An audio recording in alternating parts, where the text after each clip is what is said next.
way or the other. I mean, I've had so many discussions with friends who talk about corruption, who talk about not, of course, jumping the queue or being right. And then when it comes to their daughter or son getting a medical college seat, they don't have any issues. I mean, they just forget the last nice conversation and they're there. You know, and they know the marks are not enough. So I think as a country again, I think somewhere our values have to be re-questioned. Our responsibility, when Kati talks about implementation, I think at every step we have to start questioning ourselves about, you know, where is the responsibility going wrong? If the Tahsildar feels responsible, that it is his duty to make sure that it is implemented, then there is no question of it going wrong. So every level implementation becomes important, and it doesn't happen is because the person in charge doesn't take up that responsibility seriously. And at every level, whether it is getting into a school or getting a birth certificate, corruption starts there. I think somewhere, I mean, it's a vicious circle, and everybody, every factor in that circle has to make a decision and say no to it. I mean, when it's comfortable to us, we can't go ahead with it and then come back and say, you know, corruption has to be addressed. I think if we make a conscious decision to stop it at every step, that's only then when it's going to change. Otherwise,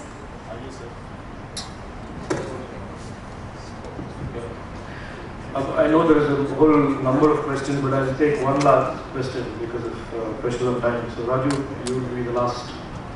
It's not a question. I think that the subject we have been addressing is a very holistic subject. It's idealistic, it's emotional, it's something we're talking about my idea of India.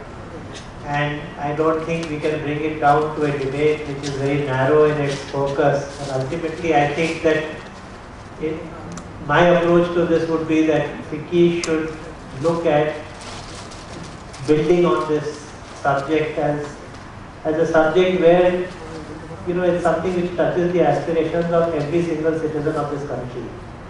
And which India are we talking about? I mean, India today is an India of linguistic barriers, India of differential economic barriers, India of different geographical barriers, India of different religious barriers.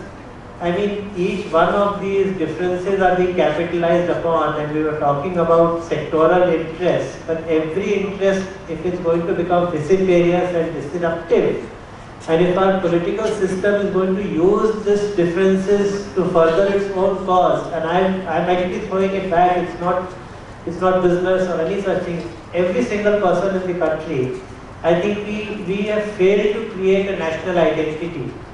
And our first and foremost job as a citizen of this country, regardless of which profession we belong to, which religion we belong to, which caste we belong to, whatever, is to create this national identity. So at least my dream about India would be an India which is an India where I can proudly say that I'm an Indian.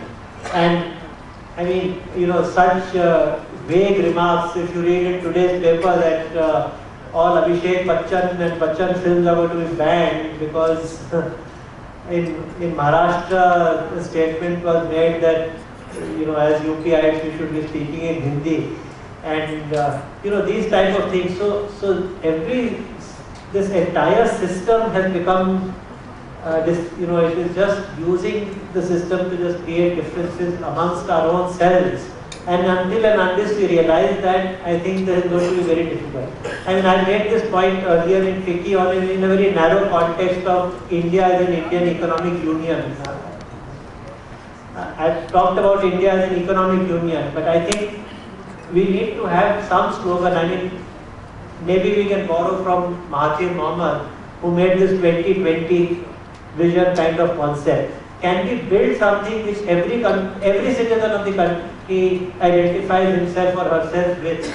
And this cannot be purely economic in nature. It has to be economic and social, and has to cover the entire gamut of what the aspirations of people are. And in my opinion, I mean, that is really important. I want to just say two slogans which have touched me a lot. One, I read in The Economist that India is a country full of subplots with no plot at all. I think it's such a powerful point. We need to develop that plot, and unless and until we have this plot, all this implementation programs, everything we talk about, each program is an isolated program by itself. It's not part of a whole. So we need to create that whole, and I think that that's where it's critical. The second, which I have used, is that how can the just be powerful when the powerful are not just? And no matter what we talk about the political system, unless and until we develop that concern, it's not going to happen. And I believe the biggest change which can be brought about is only through education. And when we talk about education, we need to attract the right teachers, because without the right teachers, you cannot have the right citizen. And we have education for employment, we have education for profession, but we don't have education for character building and nation building. I think I have said too much. I think I'll just stick to this.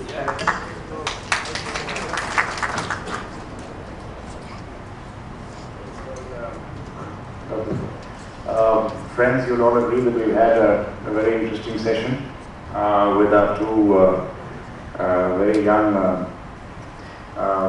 political people, but educated, and we talked about the aspirations of a young India, of a different generation. There are obviously various viewpoints, and that is the purpose of a session like this. And I think all of us will go away enriched in terms of thought and think about all this. So on your behalf, I'd like to thank both our speakers today, Ms. Katigori and as well as Karthi Chidambaram, for having come here, taking their time out, and given us a very thought-provoking session.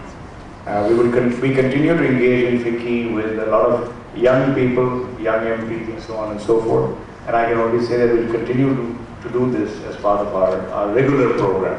Thanks once again, and I think Dr. Mitra, lunch is served. Some people are getting hungry. I think before lunch I will request the President to offer mementos to our two politicians from a Rajya Sabha member to the other senior politicians, young politicians. I think it was a remarkable session. Please give a big hand.